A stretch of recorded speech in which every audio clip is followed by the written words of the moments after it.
Guys, it's Mia here and welcome back to another bookish video. Now I know it's been a while since I've done one of these, but I've been in a humongous slump and I honestly think it was because of Goodreads. Now I'm not going to get into that today. I might do another video on it, I might not. It just depends on if I want to talk about it. But today we are actually going to be talking about Of Blood and Bone by Nora Roberts. Now this is actually the second book to Year 1 in the Chronicles of One series. So before I get into Of Blood and Bone, I'm going to talk about Year 1 since it has literally been 6 months since I read this one. So you guys probably don't remember my review on that one at all. But if you don't, it is up here in the iCard or down below in the description. You can find it there. Watch that one, even though that was before I showed my face, and then come back to this one. But I'm just going to give a brief summary for those of you that don't feel like watching that other video in order to know what I'm talking about. Or you've probably read the book yourself, so you already know. Well, Year 1, a sickness called the Doom rolls through, and it is caused by one man going hunting, spilling dark blood on a shield or on these stone rocks in Scotland. And he catches the sickness because he was the one that caught it, or started it, and it spreads throughout the world. Nothing can stop it. No medical equipment, no medical safety, nothing can stop it. And so it kills over 20 million people in 4 years. And the thing that I really didn't like about it was the huge cast of characters. I mean, I know it's an apocalyptic story, but there were just way too many characters to keep track of, and it got so... I needed a list to keep track of them. It was bad. But the main characters in Year 1, I would say, are Max and Lana, a witch and a wizard or warlock.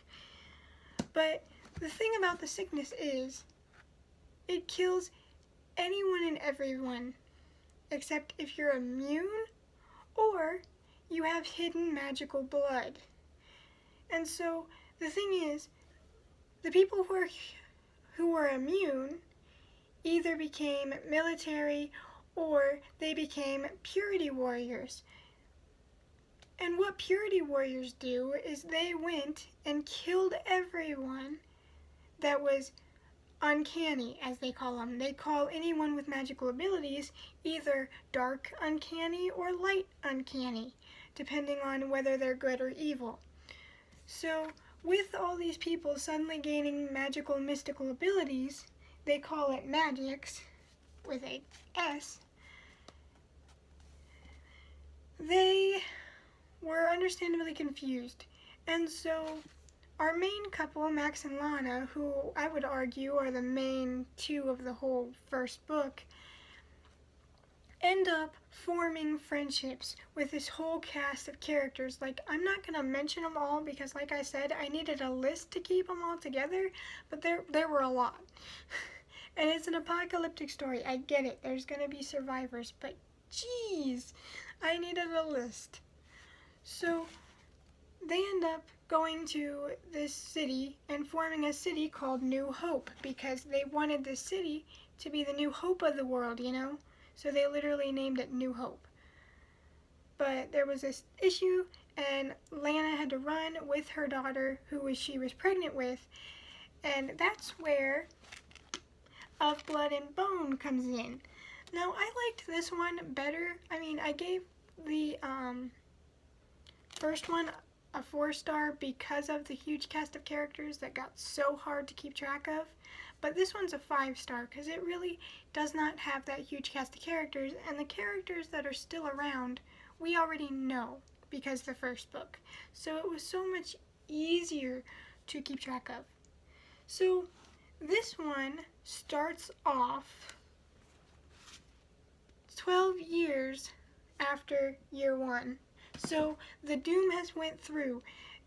Everything's like apocalyptic. They're using uncanny powers in order to run things like water, heating, all that technology. They use powers to do that, or else they wouldn't have any of that either.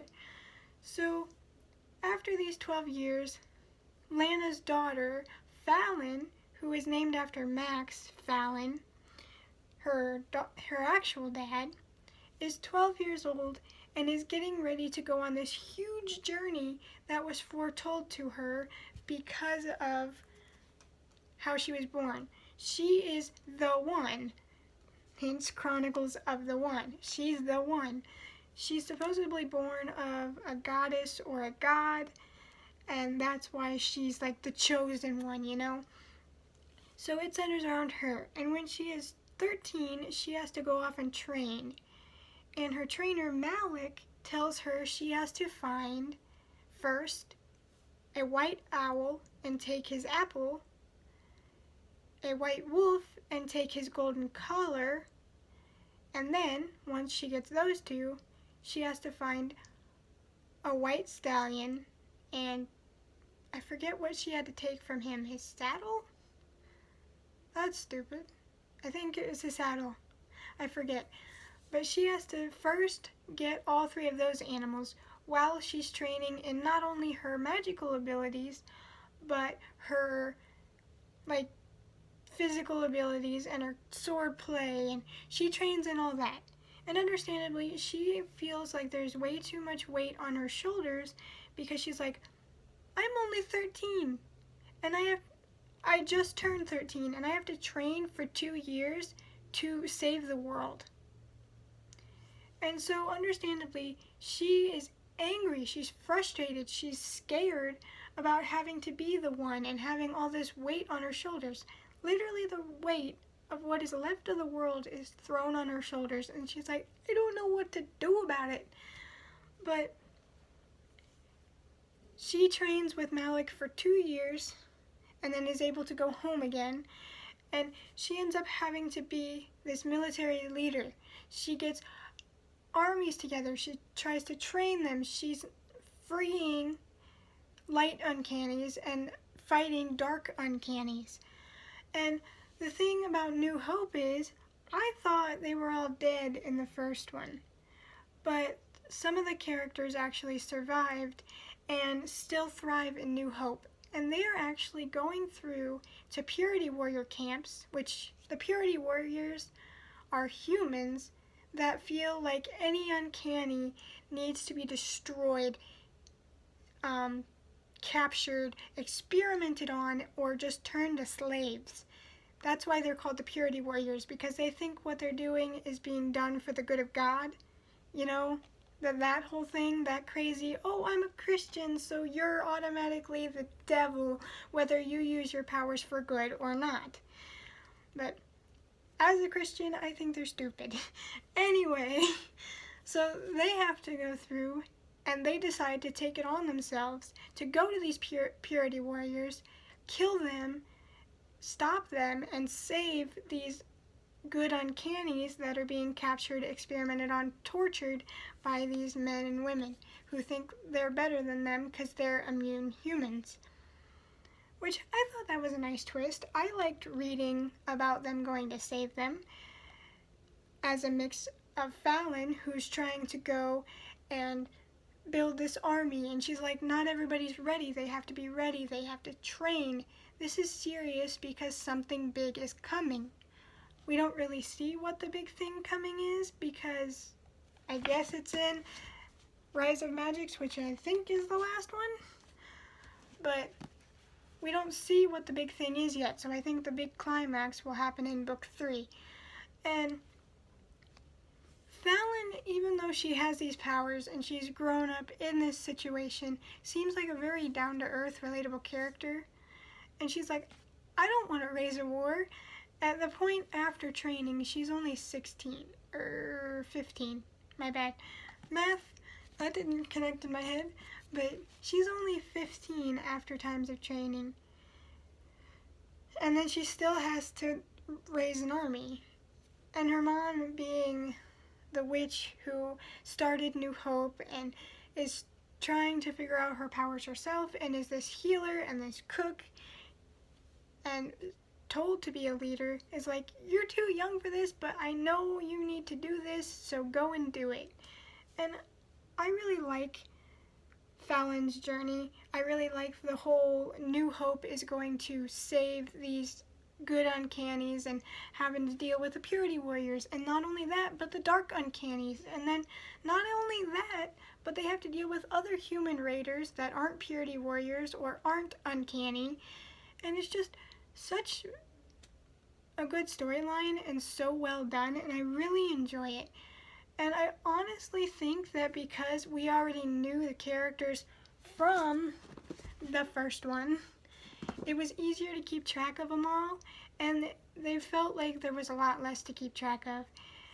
And Fallon as a character, even though she has a bit of an attitude on her, and she is very much in this I have to start this army role, she's very likable as a character, and you can understand why she is the way she is.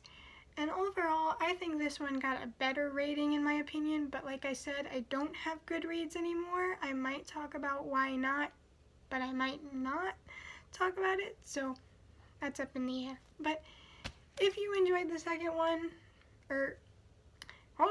if you enjoyed the first one, the second one is really worth picking up. And so far, I did start this today. I am on chapter 3, which doesn't seem like a lot, but she likes her big chapters. So this one's good so far, and I can't wait to see how the story progresses and how it ends.